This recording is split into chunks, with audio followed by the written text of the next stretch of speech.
Hey, what's going on? This is Nate from For Liberty and Justice. This week, I have a conversation with Josh Moore about the cabinet picks of President-elect Donald J. Trump, why that's important, why the church should care, and your role in being a part of the process. Hey, this is part one of a two-part conversation. Tune in now, and then get ready for part two coming up as well.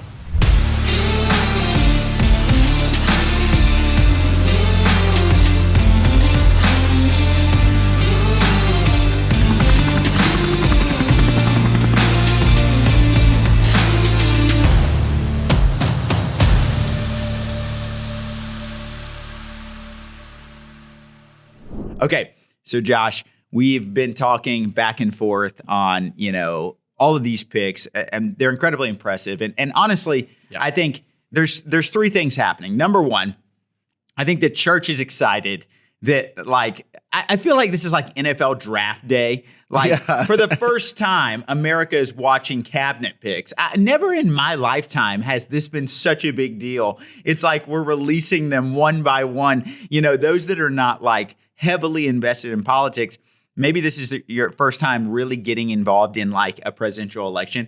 And you're like, man, this is a big deal. I didn't know how big of a deal these picks were. And the answer is they weren't that big of a deal. That's exactly right. And so looking at it, this has been shocking. For those who don't understand, when someone wins office in the presidential seat, there's an entire cabinet, and these are appointments. They're not elected, and it shows that under our current federal government, some of the most powerful positions that affect the church, that affect families, that affect our health, that affect our national security, that affect, every part of our daily lives, are not people that you vote for. That's right. They are people that are appointed by the people that you vote for. Yep. And some people would complain about that, but when we really understand the way our Constitution was written, there was intention behind that. Break down, why would our founders put us in a position to where, we're not picking an Elon Musk to be elected. However, he's now going to be a critical piece of our federal government, kind of help us understand from a constitutional aspect why that's important. Yeah. So this all comes down to separation of powers. The founding fathers, when they were crafting the Constitution, the framers of the Constitution, when they were putting these words, this text into this document, they had at the front and center of their mind, which, by the way, Antonin Scalia, the late Scalia, one of the greatest Supreme Court justices in American history, talked a lot about this and even asked his students at times, what is the most important and perhaps the most unique thing about our system of government? And he often told his students, it's the separation of powers. No government had done it exactly as we had done it for the last 250 years. And so breaking this down just briefly, what we're talking about today are these department appointments that are going to be appointed by the president, have been appointed by the president, and we're going to be getting into that in the show. But the whole point is it's a separation of powers. You have your elected state officials, federal government, you have your House, Senate, which are the two bodies of the legislative branch. Yep. And then you have your executive branch, which is what the president and vice president serve in. And then you have your judicial branch. Now, what we're going to be talking about today is the executive, because that's primarily what we voted on and what we're talking about here.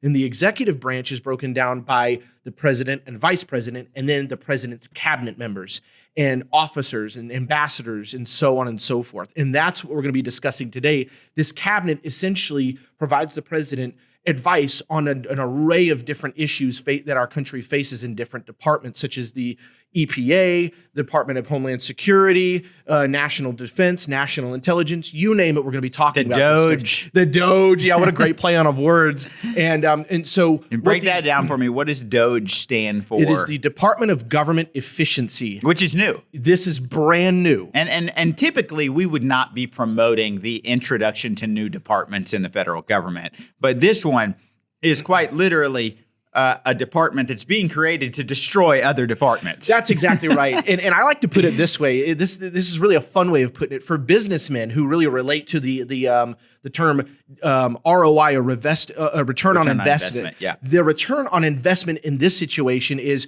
you're creating a new department to essentially decentralize, i.e. destroy other departments. Don't you love the irony that, the man who was for saying you're fired Yeah. is now empowering people to just an entire department that just goes in and says you're fired. Like that's it. That's what this department is doing. They're cutting waste. I think this might be, and I want to dig into this for a second, and we're going to talk on three aspects today. We're going to talk about why this matters and what exactly these cabinet picks are.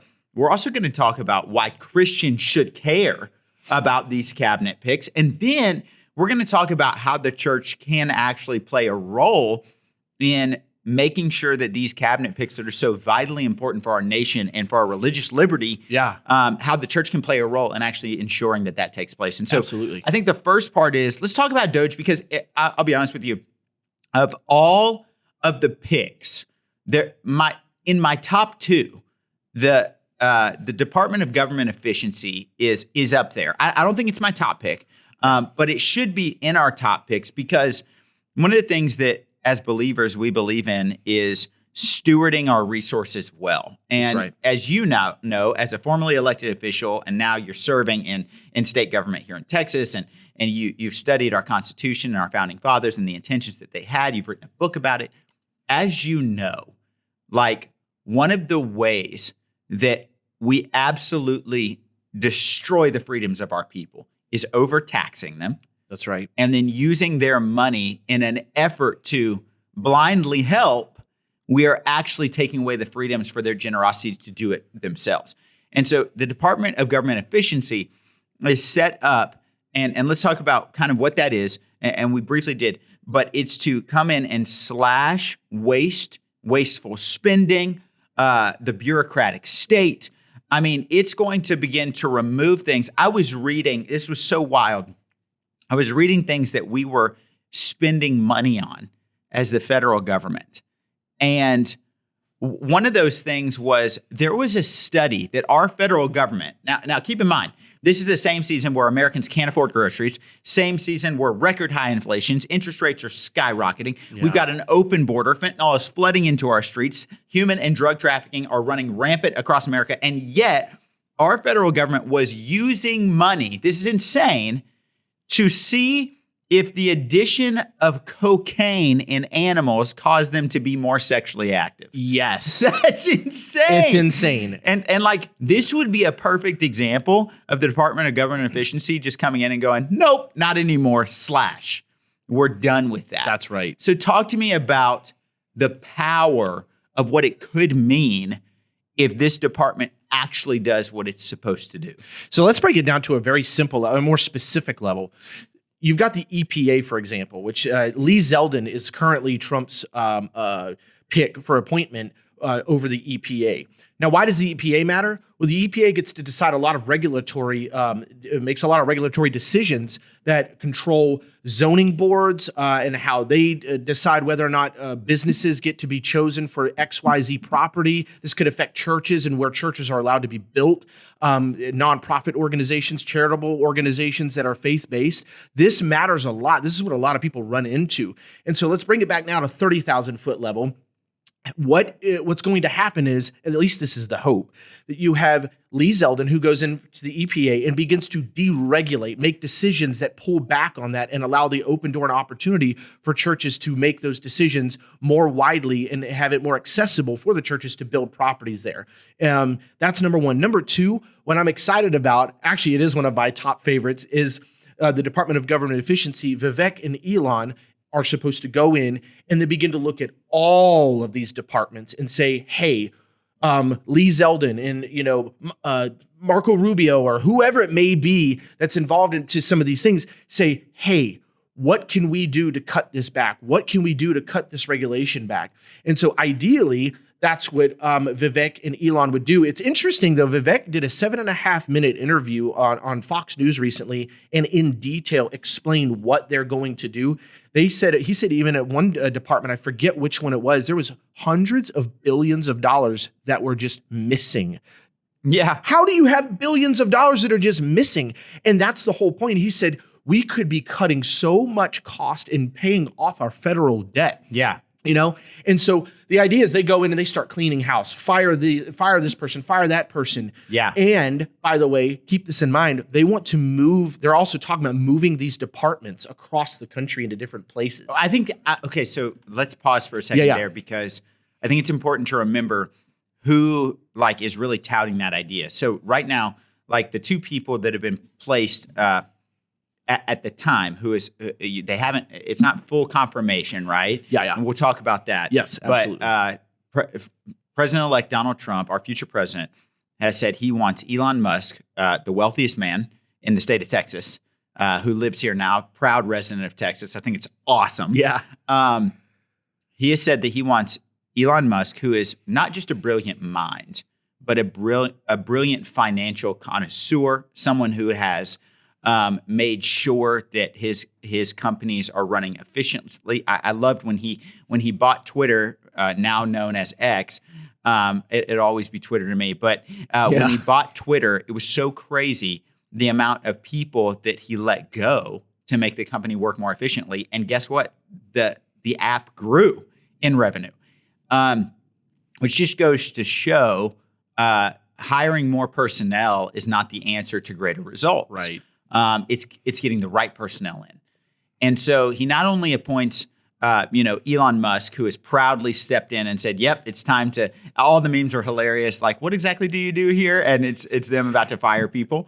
Yeah. But he's Vivek Ramaswamy, who has been, as you just spoke about, talking about cutting all of this government waste. I mean, I needed to say this, that I need everyone to understand what type of waste we're talking about. The Department of Agriculture, there are thousands of these, but the Department of Agriculture, just to throw out tens of billions, I'm going to say it again, tens of billions of dollars is being spent by the Department of Agriculture on food stamps for Taco Bell beer and condoms. Okay? Taco Bell beer and condoms. Tens of billions of our federal dollars. Grants to $1 billion to a tire company in order to do a program that doesn't serve Americans at all. I wanted to read this one. This one was so wild. I'm going through all of these just random wastes that are being done. There was one that really stuck out to me. I'm looking at vodka, bourbon, and brandy. That's $100,000 that was spent by our federal government to give alcohol for events. Dead, duplicate, and disqualified food stamp recipients. That's $16 million was spent on that. Let's go into, hold on, this one was good. A $2 million intern program for the Department of Agriculture. This is just Department of Agriculture we're talking about, which he has. I don't believe President Trump has chosen someone to lead this. I would love for him to choose Sid Miller, our Department of Agriculture leader here in Texas. But a Department of Agriculture's office was funded a $2 million intern program. $2 million. Only one intern was hired full-time as the result. One intern. What did they get paid? I don't know. I guarantee you it wasn't $2 million. Yeah, $2 million was just used. But I wanted to make the point before we even went into what you were about to say. Sure. With Vivek Ramaswamy and Elon Musk, these are not politicians. Correct. These are people who have proven they're good stewards with the funds that they've been given, which is why we have to remember that holding government officials accountable is not just about the value system. It's about finding the experts that understand their field and empowering those people to do it well. How often in America have we put someone over transportation that's never worked in transportation? That's right. The Department of Defense that's never worked in defense. And we'll get more into this, the Department of Health and Human Services, and they're not in fact healthy. This is insane. And this is what we see. It's the same reason that if you're spiritually unhealthy, you shouldn't be leading a flock as a pastor. That's right. If you are fiscally not responsible, you shouldn't be leading a government agency that requires fiscal responsibility. This is massive. And so I wanted to make the point, Vivek Ramaswamy and Elon Musk are both very wealthy in their own right. They have proven to be who they are. And so we have President-elect Donald Trump saying, hey, I want the best of the best to come in here and begin to do what they've done in the private sector within the governmental realm. And that's where true accountability comes in. Find the men and the women who have been honorable in their trade in the private sector and empower them. And so speak a little bit more to that. I didn't mean to interrupt you, but I wanted to just bring light to the idea that this is actually not the normal. We don't see this in other cabinet picks. We see favors done in cabinet picks. We see people who were big donors be chosen as cabinet picks. We see people who have no expertise on the topic be chosen as cabinet picks. Why is this so different and why it's so important? Yeah, absolutely. Well, number one, you nailed something. So Elon and Vivek both come from a background where they're already very successful businessmen. Yes. So realistically, very similar to Donald Trump, they're walking into this office now actually making less money. So this isn't about the money to them. Great point. They're coming into this office with a fresh perspective. They've already stood tall on what they've done in their accomplishments before. They've made a commitment to a certain job and a responsibility and duty. And that duty is we're going to help make the government more efficient. We're actually going to, we want you guys as much as possible 4 years down the road to say, I trust my federal government more now than I did 4 years ago. Yes. How many people even watching this video right now are willing to say that? How many of us can say that? Can we say that right now? No. I can't. No. I don't trust my government right now. I want to be able to say I trust it more. Agreed. Because it's on behalf of the people. So that's the first thing. Now, when we get down to the brass tacks about what these guys are going to do, we're still not super sure, right? Because me personally, I'm looking at it going, I see some of these names and I'm like, I hope you do what you say you're going to do. And I trust that Donald Trump and his counsel around him, including, by the way, the advice and consent of the Senate, will place people in that are good. Yeah. And we can talk a little bit more about that because that's obviously a constitutional duty that the Senate has, the advice and consent of along with the President of the United States in appointing these guys. That's why the separation of powers matters, because you've got this body of government that's working cohesively with one another. The president doesn't just get to put his friends up on, if he wins election or re-election, he doesn't just get to put his friends in power willy-nilly without any kind of accountability. You've got the Senate to help with that. But when we're looking at these picks, my hope is that they actually do what they say they're going to do. And I believe they will. Now, whether or not they actually get chosen and the confirmation is done is a different story. But someone, Nate, like we were talking before the show started, someone like RFK. Yep. He's not a conservative. Let's just throw that out there. RFK is. He's not. He's not a Republican either. He's not. And he's pro-abortion. I think he's pro-transgenderism. He hasn't really talked. He actually backtracked that. He did. So okay. It was great. And here's what I appreciate about RFK. In the past, he has been pro, gender modification. Right. He has backtracked that and said children should not be getting these harmful surgeries and making lifelong decisions to alter their body and mutilate their body. That's irreversible. Yeah. And so he actually backtracked on that, which I highly appreciated. Yeah, absolutely. Well, thank you for that clarification. That's good. That's why we have multiple voices, right? Yeah. So as RFK goes into this position, we have to ask ourselves, is he going to do a good job? But that's all we can do at this point. Because why? Because the election is over. Donald Trump is now the president-elect, soon to be the president of the United States. And for viewers, and for the sake of the conversation, the reason why we use the term president-elect is because if you are either new to office, never held office before, or you are going into your non-consecutive next term, you are known as president or representative or senator-elect. Correct. Now, if you are consecutively being elected, then you are still known as you're known as an incumbent or senator such and such. Just wanted to throw that out there. But when it comes to RFK, other picks, specifically him, how does this affect us? How does this affect the church? Well, vaccines. Yeah. That's a huge one. But we're also looking at, I just saw from Sid Miller, ironically this morning, I saw a statement from him talking about raw milk being put out, and he's wanting to push raw milk to be sold in stores. Love it. What a great thing. Fantastic. Now, that may not sound like a big issue, but it is a big issue to a lot of people because it's our health. And what is one of the values for liberty and justice? Health. Yes. It's a beautiful thing. So, by the way, let's break that down for a second. Yeah. We have mama bears and papa bears that got into the fight for politics for the first time in 2020, myself included. This was a contributing factor, and without a doubt, even more so, my incredible wife, because we understood we did not want our children to have 65 vaccines pumped into their body.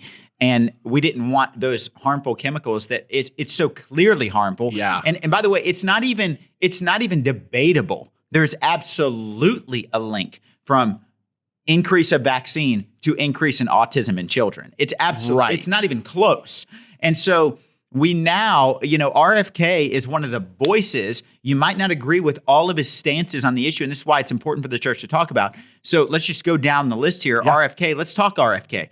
RFK has been a leading voice against this increase in dangerous vaccines in our children, a leading voice. And while we might not agree with his environmentalist approach, I think it was Trump who said, don't get near our oil. Don't get near our That's oil right. to RFK, And so while we might not agree, well, that's great. We didn't put him over that area in the government. We put him in an area where he's going to expose Big Pharma for the evils that they've done. We're talking about, as the church, we should be the loudest proponent for anti-Big Pharma, who is pumping these dangerous, addictive opioids into our culture.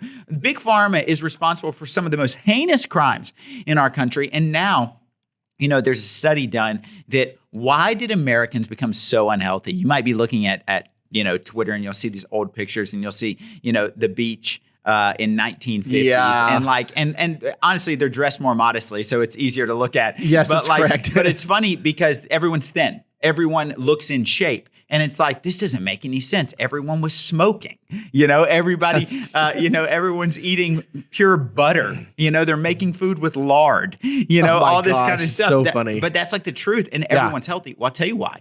It's because, and RFK talks about this, when these cigarette companies realized that they could no longer just sell cigarettes, they realized, well, how do we widen our profit margin? Well, I'll tell you what we have to do. We have to start buying up the food companies.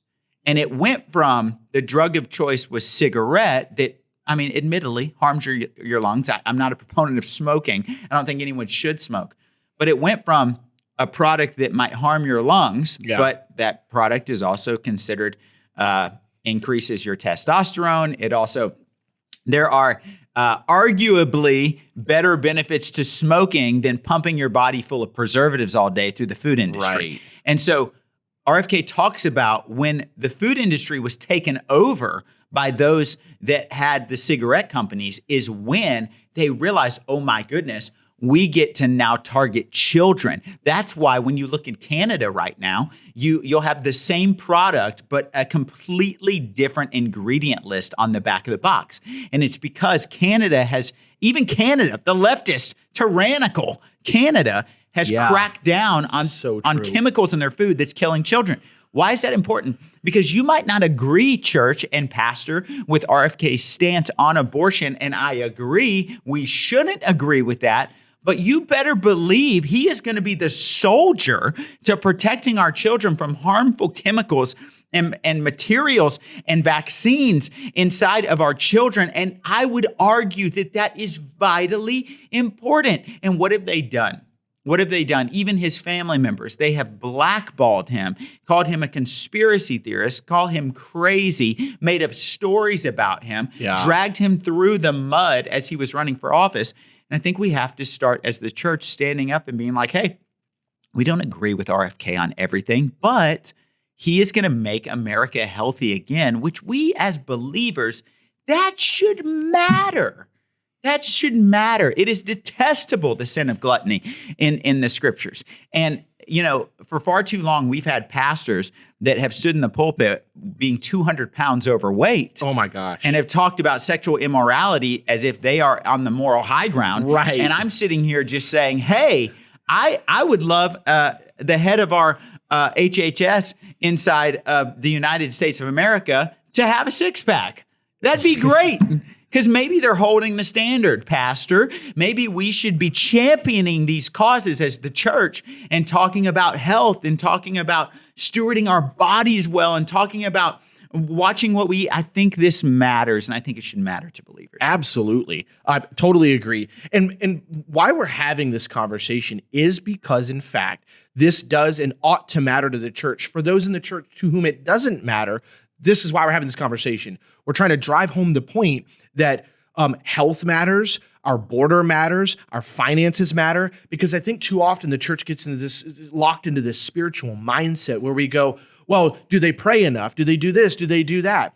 Maybe not, but we're all growing in our walk with Christ, number one. And number two, we didn't elect a spiritual leader necessarily for these positions. We elected Donald J. Trump as, I believe, a growing Christian to appoint these people, to your point, Nate, who will go in and do their specific duty. And so another cabinet member that I think is really important, and you can speak to this as a state representative here in Texas, is Tom Homan, our border czar. Number one, I know Tom. I don't know him very well, but I've had the honor of meeting him twice and sitting down and talking with him.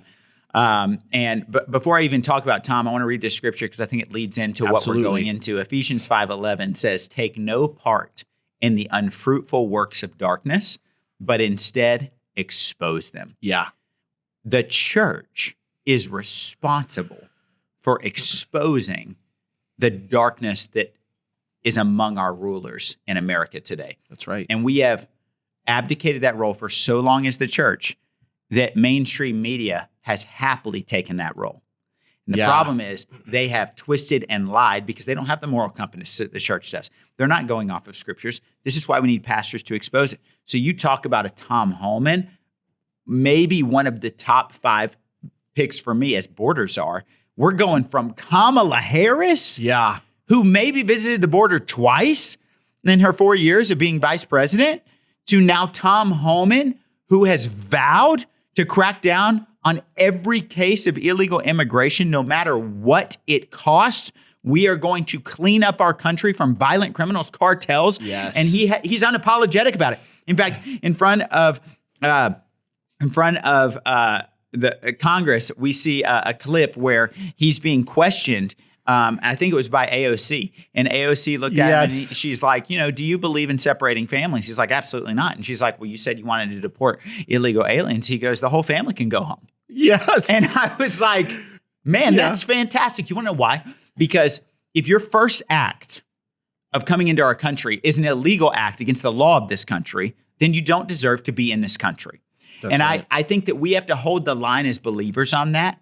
We need to be unapologetic about that, because hear me on this, borders are not man's idea. They are God's idea. That's and exactly they are right. they are the surrounding wall that maintains the sovereignty of our Christian conservative beliefs that our country was founded upon. That's exactly right. You nailed a really good point here, Nate, because this is another thing. There's a lot of concepts, I think, that are relate to government that I think Christians are not super familiar with. Borders are a very biblical concept, a biblical idea. In fact, much of the Old Testament talks about borders. Nehemiah was rebuilding the wall. That's exactly right. And God constantly says, do not remove this border for which I have told you to place. Don't remove the border that your forefathers put in place, because this is something that I told them to put. It's here for a reason. Now let's bring it back to a practical level today. Why do borders exist? Number one, if you don't have a physical border outlining your country, then there is no boundary by which we measure our laws. Yeah. In other words, if you don't have a border for the United States of America, then where does Mexico begin? Yep. Where does America? Are we just assume laws from Mexico? Yeah. That's the whole point. We need borders, and also we need protection for our national security. Yes. We have American interests, and those American interests include broadly our customs, our way of life, our values, our principles, our traditions. All of those things constitute what American culture looks like. And yes, that changes over time. But it shouldn't change to immoral policies. It shouldn't change to an immoral lifestyle, because now we've taken on abortion, transgenderism, homosexuality into marriage. We are destroying the fabric of the family foundation, and that itself is what constitutes a nation to begin with. And that's what's so important about all of these things that we're talking about. Yep. From the border czar to the Health and Human Services. All of these appointments we're talking about, Nate, matter, and they funnel a policy that is beneficial to our church and to our nation, our people. Yeah, and that's why we're having this discussion. Well, and I think it's vitally important to note that President-elect Donald Trump, he's not just appointing people who are good at their job. He's appointing people who share our values in many ways where it matters. So, Josh, thank you so much for bringing your expertise onto the show.